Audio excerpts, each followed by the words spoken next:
All right, 99.9 Punk World Radio FM. You already know what time it is. And right here, we are joined by South Philly and Jersey's own. That's right, we got Only on the Weekend. It only seems suitable to have this interview today on a Sunday because they're called Only on Weekends. How are you guys doing tonight? Very good. We're doing good. Thank you. Yeah, we're doing awesome. Thanks for having us. Hey, you're most certainly welcome, guys. I got to say, been loving what you guys have been doing for the punk rock community. Been loving your guys' music. So it's an honor to chat with you guys tonight. Appreciate it. It's an honor to be here. We're so happy to do this. But I know you guys are very busy individuals, so of course I'm not going to take you away from your Sunday night too long. But I want to take you back to the beginning of this band, and I have to ask, like, how did you four all actually come together as one to form this amazing, iconic New Jersey and Philly-based band? Well, Harry's the only one here who's been there since the beginning, so I'll let him feel bad. You go through the Wikipedia page, it's probably dozens of people that have gone through Only on Weekends. I've always wanted to put together one of those like timelines that has like the members and what they played, like with the colored stripes and all that you see on like some bigger band Wikipedia pages. That always makes me laugh. But yeah, I mean, this, I guess, incarnation of the group, you know, if you start with Anthony and I have been playing together since 2011. So I guess almost 14 years now that we've been in Only on Weekends together. And then we had some other bass players, and we had a keyboard player for a little bit, but kind of over the years, we solidified with John and Jim in, I think, 2015 or early 2016 was when, so we've been the four of us, the same lineup for almost a decade now.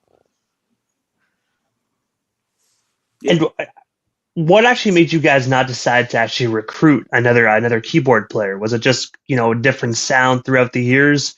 Or was it just a kind of type of sound you guys kind of want to move away from? For me, it was less about the instrument and more just about finding the person that fit in with us. And, we were never a two guitar band before. It was guitar and keyboards until Jim joined. And then, Anthony had known Jim for a long time. They grew up together. They'd been in bands in the past. And he said, yeah, I got this friend that he might be interested in joining.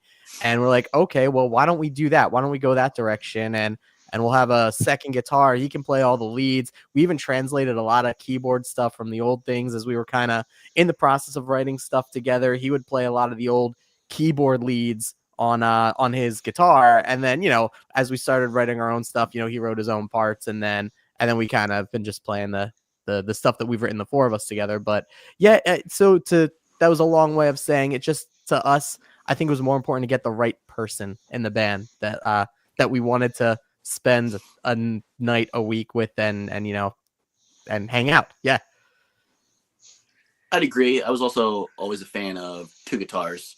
Just sounds cool. Nothing against keyboards. Our old keyboard player, I think she's happier where she is now. Both of them. Yeah.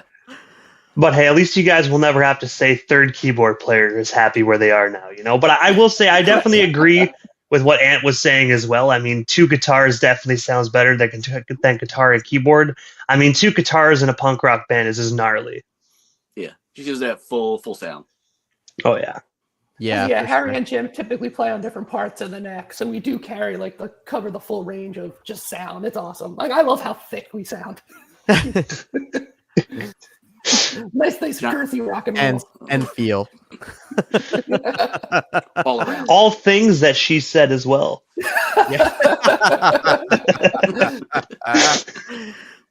I know people that are watching right now that know me personally. They were waiting for that. That's what she said. They were waiting for it. We tried to tee it up nice and early for it. We'll give you plenty of those. Yeah. Oh man, you definitely opened the door and just said hello. Stay with us. Pun. Throw the pun right there. Yeah. Stay tuned. But also, June 6, 2014, you guys actually released the EP titled Light Years and Heavy Lifting. Looking back 11 years ago, could you actually tell Punk World Radio the story of your first EP? And of course, is it actually still out there on the internet to either be streamed or purchased today in 2025? Yeah, right? Yeah. It is still up and everything. Wasn't sure. I remember we kind of condensed a lot of it. It is still available. The recording process went very well. We happened to play a show where it was like winner goes to, it was called like The Break, I believe. Mm-hmm. And they had celebrity judges, musicians. Fred Mascherino was one of the judges. We didn't win the contest.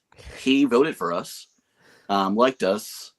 We saw him again, and I kept messing with him, saying, "You should record us. You should record us." And he's like, "I don't record people. You should record us." And eventually, he recorded us, and it became like a fun experience. So we still had keyboards. Mm-hmm. I think the songs are still very good. We've changed a lot, but yeah. Yeah, that was it's definitely the earliest album that we kind of left up on all the streaming. So that one's on, you know, Spotify and Amazon and Apple and iTunes and everywhere, and definitely Bandcamp. And we actually have physical copies of it on our merch store online, and that we sell at our merch table. So yeah, you can still get that one pretty much anywhere, digitally, physically.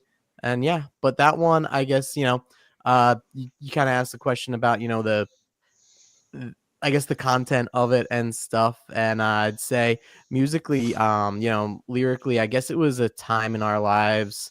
I guess, you know, we were, it's 2014, so 10 years ago, you know, I guess in your early 30s when you start to like, the friends that you have maybe start to change, you know, the friends that you were friends with in your 20s, really, some of them stick around and some of them kind of go separate ways. And I think a lot of it was kind of dealing with those kind of themes of like coming to terms with like that you can't, you know, force these friendships to stick around. Like sometimes you just gotta let go, and you know, even if there's a lot of distance between you, sometimes you can make it work, but sometimes it's too much work. And that's kind of where the title Light Years and Heavy Lifting comes from.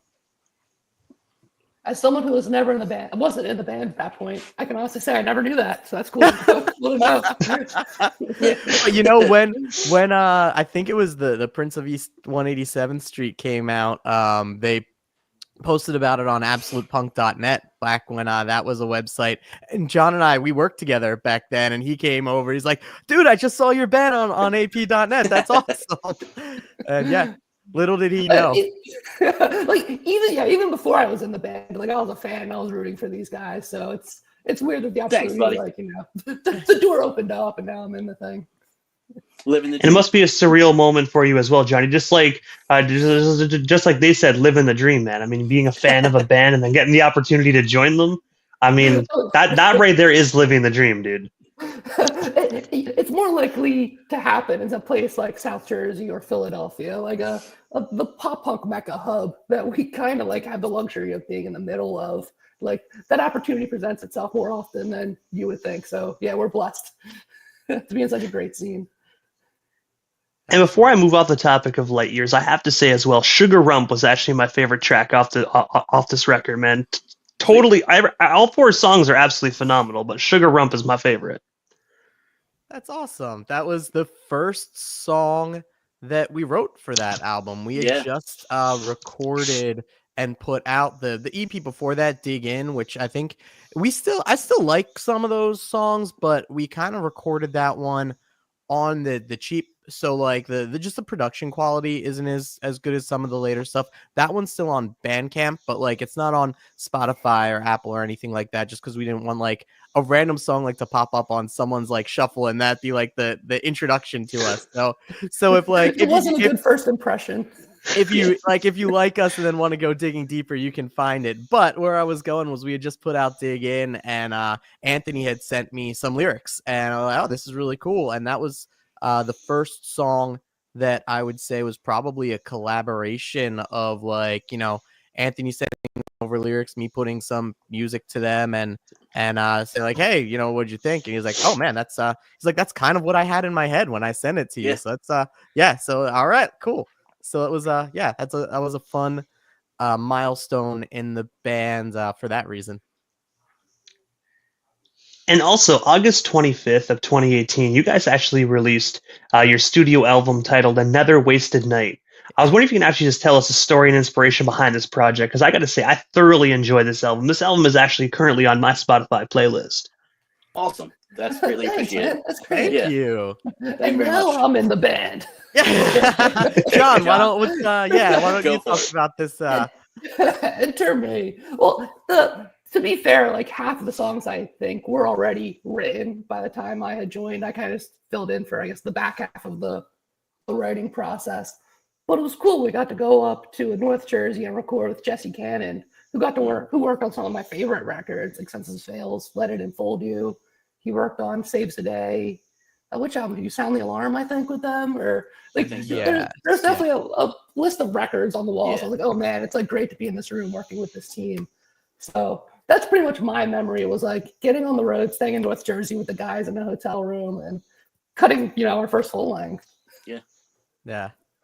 Yeah, that's I definitely love that album, and we still play a lot of those songs live. Half of our set pretty much these days is some of our favorite songs from that album. And yeah, it's cool. It's definitely, the first thing that we did, the four of us, so it's really meaningful in that way. And yeah, it's the only thing that we put out on vinyl so far, so that's that's really cool, because I love vinyl, so I think a lot of us do, and that was kind of like a goal. It was a bucket list item, right? Like, all right, let's write a full length and press it to vinyl. And so it's something that we got to do, and the experience was great. Like John said, Jesse was cool to work with. I learned a lot from working with Jesse that I kind of carried forward, and even in the later recordings that we made with Fred, and not Jesse, it used a lot of the things that Jesse had taught me to grow and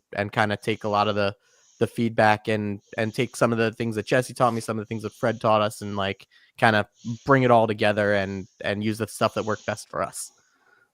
Yeah.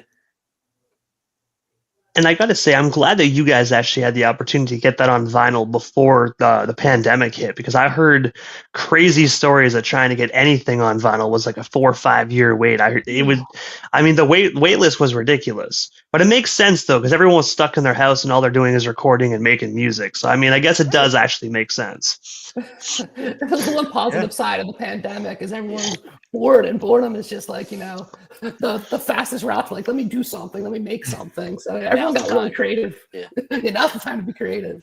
So yeah, we were lucky. We were ahead of the curve. I will admit, when it came to the pandemic, I'm very obviously I was sad about hearing about everyone passing. It was definitely a curse, but it was a blessing for some individuals like myself. Man, everyone was at home. So many of those big artists, they were not touring, they weren't making music, they were stuck in their house. So I'd slide in their email and be like, "Hey, let's do an interview," and like almost everyone said yes. I was like, "Sweet." Oh, yeah. That is Why not? awesome. that is such a glass half full thing, like taking good out of that. Yeah. That's amazing. Yeah, right. And learning the lesson, like, yo, shoot your shot. I will admit, I think it was like 2021 or 2020. I did like 400 interviews in a year. I was like, "Damn, dude." Whoa. Who was like your favorite, like your big get? Like was anyone in particular that you're like, oh my god, I can't believe that they're coming on? So around that time, dude, I was just at the beginning of like transitioning into like punk world radio. So I ran a hip hop station. I like hip hop, but punk has always been like my like go-to. I would get done doing an interview on my hip hop station and go turn on a Blink record. It made absolutely no sense. I was just trying to wait for the right time to kind of switch everything. But at that part time, the biggest people I interviewed was Naughty by Nature. That's awesome. That's awesome. Yeah. That's really sick. And then also Ingredients. Goldberg from the Mighty Ducks. Even Oh, Sean Weiss. Yeah, dude, Sean Weiss. Yeah, I was interviewing. Awesome. I was literally reaching out to everyone. If I saw they were doing press, I was in their DM like swimwear, dude. There you go. And then when Goldberg said yes, I was just like, Goldberg, yeah, let's go, dude. Where's it go from here? Yeah, it was a wild, man, and I just guys kept the wave going. But I think now I don't think I can do 400 interviews a year, man. I would roll over and die. Yeah, it's tough, but that's awesome that you're able to do it. Was And there also- like pleasantly surprised. Sorry, my dog's freaking out right now. But Oh no, it's all good, dude. was there an interview that pleasantly surprised you? Like, oh, I'm not really familiar with this group or this guy or this girl. But then like the conversation just like was like almost existential. Like it was just great and life changing. But also, speaking of COVID and quarantines, April 26th of 2020, you guys actually released Planes, Trains, and Quarantines. I do know you all guys also did a Back to the Future infused record, but as a Canadian, I felt like this is a great question to ask on a Canadian radio station. Also, I love John Candy. So I have to ask, what ultimately inspired the iconic John Candy and Steve Martin Thanksgiving classic song? I mean, Basically, yeah. what you just talked about. Yeah, absolutely. We had, Yeah. so, I mean, I guess it was early 2020. We had a little mini tour booked to go up to, I think we were supposed to play in Connecticut and Boston and New York. Yeah. And that was going to be sometime in March 2020. And of course, that never happened. So, as soon as that got canceled, and then, stuff started shutting down. We just shut down too. And my wife and I had a baby in that May. So, we were probably going to have to take a little break anyway, so I could stay home with the kids and everything. But then, so I think like you said, it was almost a happy, time for me, because when you have a new baby, like you're not really doing anything anyway. So I was going to be stuck at home. So I guess the rest of the world was stuck at home too. So I didn't really miss anything at the time. So we didn't really do much. We would text each other once in a while, but the band was really quiet for a lot of months. And then as the thing kind of went on and on and on, I was like, all right, well, I got to do something. So it came out to be, around Thanksgiving time. And a few years before that, we released a Christmas song based on the movie Gremlins called Christmas Time in Kingston Falls. And that's like not even one of my favorite Christmas movies. It's one of my favorite movies ever. And, we have a lot of movie references. The Prince of East 187th Street is a reference to A Bronx Tale, which is one of Anthony's favorite movies. So like, all right, no one has people have all these Christmas songs, right? But no one's put out like a Thanksgiving song. So I'm like, all right, well, let's do a song about planes, trains, and automobiles, but like with the 2020 lens on it. So it like kind of just the irony, so to speak, of in that movie, right? Steve Martin is doing everything he can to try to get home to his family. Like he's out on the road and away, and like he's going through hell, with him and John Candy, and he's putting up with this dude and then just trying to get home. And here we were, Thanksgiving 2020. And, we're all like complaining like, oh, I'm stuck at home and I can't go anywhere. So it was just kind of like a funny thing watching that movie and being like, oh, crap, maybe it's not too bad being stuck at home with the people that you love, So that's kind of the concept of the song is like, hey, take a look at this guy and all he wants to do is be home with his family. And here we are complaining about, being stuck at home. So let's just be grateful for what we have. So that's what that song is about. I got to say, definitely a genius song. And this shows COVID was that time where you had literally nothing to do but think. And then obviously great bands like yourselves think of great ideas, man. That song, when I seen that and first heard it, I was like, this song's genius. I love it. Thank you. I mean, and you know what? That song is the reason why I have like this setup right now. This is my home studio setup. Like that's the only song that we have up that's like a home recording. All the other songs that are on our Spotify's and everything, we've either recorded with Fred or with Jesse. That one was done 2020 style with, this microphone and acoustic guitar, this little M audio USB interface, right? So all that stuff was kind of my home project, like John was saying, just being stuck at home, brewing the creativity. I'm like, all right, well, I might as well learn how to, make some stuff while I'm home. So just bought a couple things off of Amazon and I'm like, all right, well, let's see if I can make a song that doesn't sound too bad, right? And so it's very stripped down, right? It's just an acoustic guitar and me singing song, but so that's so that's what came out of it. It's the beauty of it. I'll have to record the full band version we've been playing live. That would be cool. That's definitely a cool thing to do one day. I would love to do that too. Yeah. I mean, Thanksgiving isn't for quite a few months away, boys. And I'm telling you, it's a 5-year anniversary. You can record a live one, Holy re-release the crap. acoustic together. Yeah. You know, Wow. Oh, genius. you just call it Oh, Planes, man. Trains, and Quarantines Remastered. Yeah. But make sure you put an X through Quarantines just to kind of make it, so people I don't can't actually believe we think we're on did- quarantine again. I can't believe we just thought of that idea all by ourselves, guys. No outside help at all. All that I Wow. say is just put a little bit, just Oh. put me in the thank you notes. Even if it's like very tiny print, you got to use a yeah, you got magnifying it. glass. Okay. Just That's fair. toss me in there. Deal. Well, You got now it. I guess we know what we're doing on Wednesday night. Yeah. And then we'll book a trip back up north to play. Oh, we love Canada. Yeah, I love But Tim also, Hortons. guys, April 5th. Oh man, I love Tim Hortons as well, which is, I will admit, Tim Hortons has kind of gone downhill over the years, but I do still love my Timmies. I mean, I think it's like no matter how shitty Yeah. Timmy's gets, us Canadians will still consume it. Nice. Yeah. That's, you know what? That's probably the equivalent of us South Jersey and Philadelphians and Wawa. Like it's just it's It used to be great. It's Went to ours, shit, but we still eat it because it's ours. Yeah. it's ours. I think even with Starbucks, man. I mean, we have Starbucks here, but I don't know, man. Paying like $6 for a large coffee, or going to Tim Hortons and paying $2 for the same type of shitty Absolutely. coffee. I mean, Yeah. I'd rather just pay $2. Yeah. Yeah, some of our first trips to Canada, like that was the first time that I've had Tim Hortons. I don't know about you guys, but I'd never had Tim Hortons until we I guess we crashed in Niagara Falls on the way to a show up in like the Toronto area. I think it was like Waterloo. I think we were playing up there, and so we stayed the night in Niagara before going up. And on like that kind of main touristy strip of Niagara Falls, there's just that Tim Hortons, and that we got breakfast there. I'm like, this is great. I'm like texting my wife. I'm like, you'd love this. And then a couple years later, it was probably, I don't know, 2021. They opened up one here in South Jersey, so we've got our own Tim Hortons that we'll go to. Yeah, my wife and I'm guessing your guys is called Tim Hortons Cafe and Bake Shop. I'm assuming, eh?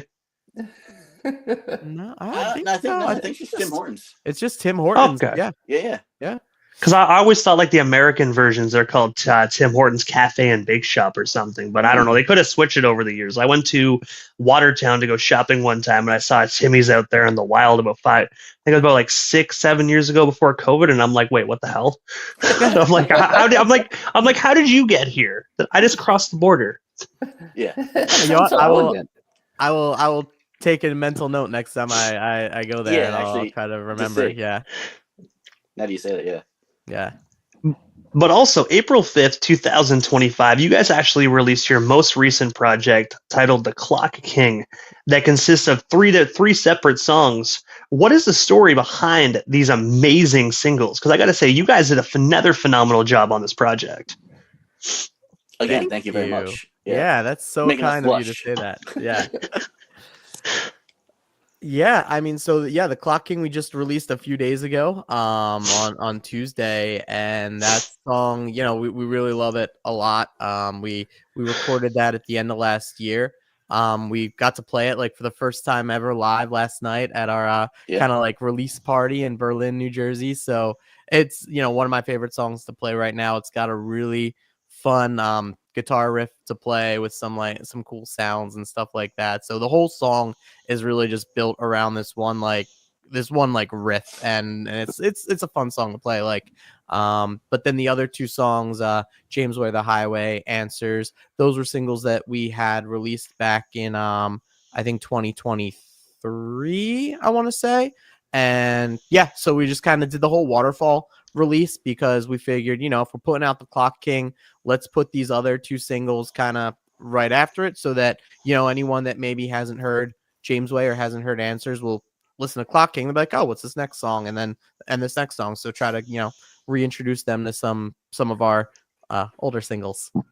But yeah, it's cool. They were all recorded with Steve, Angelo, and Fred Mascherino over at Diver Down Studios. So they definitely fit together. They've got the same kind of sonic vibe and all that. Yeah, we used all the same gear and stuff. So they do work well together. Yeah.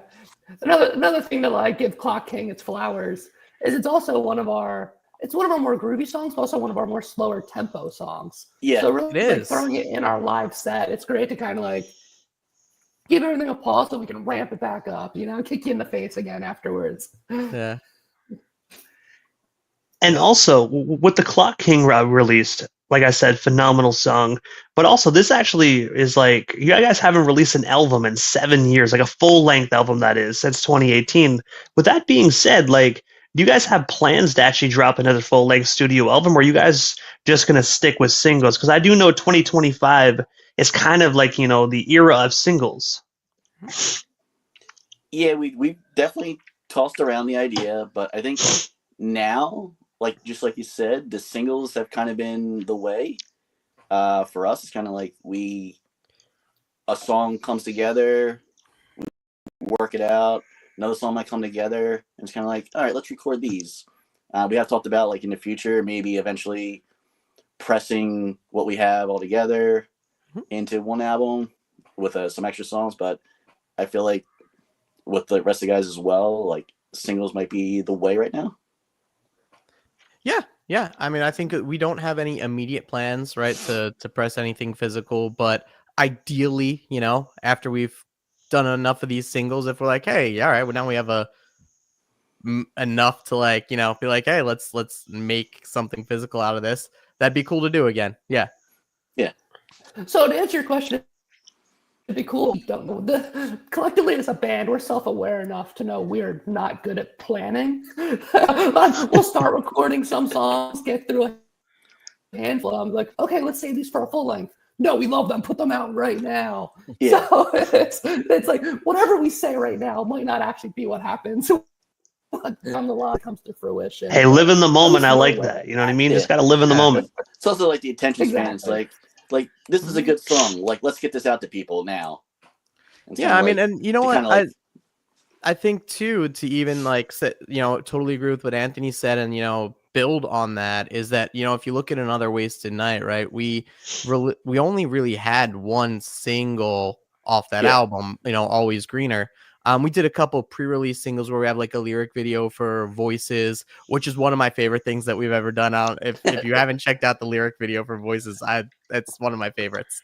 But then we did we really like kind of pushed Always Greener as the main single. We had plans to do I think 32 as another single, and then but that was 2019 into 2020, so that kind of got scrapped. But that album, like, I feel like every song on that album could be a single, right? So a lot of the times, the promotion that you could be doing on these other, in our case, 10, 11 songs, they just kind of get buried on this full length. So why not treat every song that you release as a big single, right? And because we're not going to put something out that's filler. If it's just a filler song, we're not going to spend the time and money to work on it and record it and everything like that. So let's just treat every song like a single and give every song the royal treatment. Yeah. If it's a banger, put it out. And also, as well, I know you mentioned a few moments ago as well that last night you guys took the stage at the Berlin Brewing Company. Yeah. But with that being said, do you guys have any other up and coming shows that any other up and coming shows that are going on? That way your fans can come out and see you guys live in full effect. Next is May 10th in Pittsburgh, right? Yep, we will be in Pittsburgh, Pennsylvania at 222 Ormsby, which is a really cool little DIY venue out in Pittsburgh. Saturday, May 10th. We've got some other things kind of in the works. We can say we'll probably be in Asbury Park in September. We're still kind of ironing the details on that one out. And, we're looking for, definitely some throw a couple other shows in the summer there, hopefully in Philadelphia, or maybe some of the shore towns around here too, kind of in the July, August timeframe. So those are kind of some of the immediate things that we've got. And then I don't know if we can talk August, or was it October? October, yeah, go for it. Yeah, that's totally.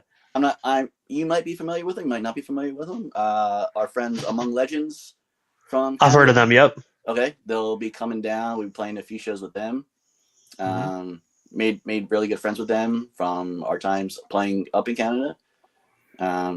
So yeah, they'll be coming down here for the first time. So be hopping on a few shows with them before they go back home. Yep. So we'll be doing a couple Northeast US shows in late October. Probably. All those are still kind of getting ironed out, but that's the plan. So yeah. Who knows? And Maybe before also, the end we of the year, got we'll head Robert up. Clark in here as well. Robert actually says, needs some West Coast shows. Oh, we would love to. I mean, that's Yeah. that we're talking. I think I talked earlier about bucket list things, and absolutely. I would love to do that. I think that kind of stuff is just a matter of working out logistics and finding other like-minded bands and cool venues that we could put something together with that to maybe fly out there and just bring our guitars and share a bunch of gear because we probably won't drive across the country, so it's just a little extra planning that we need to do. But I am all for it. I would love to play on the West Coast. Robert, where are you in the West Coast? Are you still on? He seems nice enough that where if he might have a place for us to stay, we can crash there too. I would love to crash at Robert's house. Who knows? Well, honestly, nice. while we're waiting for Robert to follow up, because I'm pretty sure he's definitely still watching, because that comment popped up and I brought it on pretty much almost simultaneously. I'll follow up with that. Where in the West Coast would you guys actually want to perform? If you guys could just pull up anywhere, plug in your guitars, set up your drums, and just give her hell and tear that roof down, where would it be? Disneyland. Hell yes. Yeah. Just have Mickey and Minnie front row just headbanging and shit. I love it. Yeah. We play with Powerline. Yeah. And quickly, Robert actually just said Vegas, baby. Vegas. Oh, that sounds like a plan. I'd play there. Yeah. Yeah, we can. I don't think our guitar player's allowed in Vegas anymore, but I'll get with Jim and confirm that later. Let's go to the Punk Rock Museum and play a Vegas show. I'm into that idea for sure. The Punk Rock Museum is definitely something I want to see in the near future. Yeah, I would. I'm pretty sure Robert is very aware of this one as well, though. But what happens in Vegas stays in Vegas, unless you bring back herpes, that shit comes back with. Yeah, that goes everywhere. It's like glitter. Follows you home.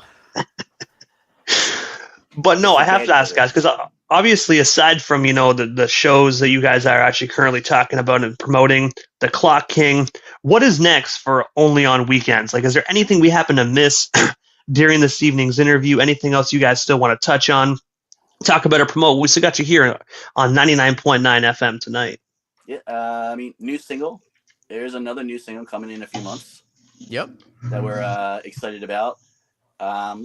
It might be a little more familiar to people to our sound compared to the Clock King, but we're just as excited about it. And there's also a video coming for the Clock King as well. Yeah. In a few weeks. Yeah, I think, let's see. I've got the calendar here in front of me. I believe the Clock King music video, our official music video that we recorded a couple weeks ago, should come out May 6th.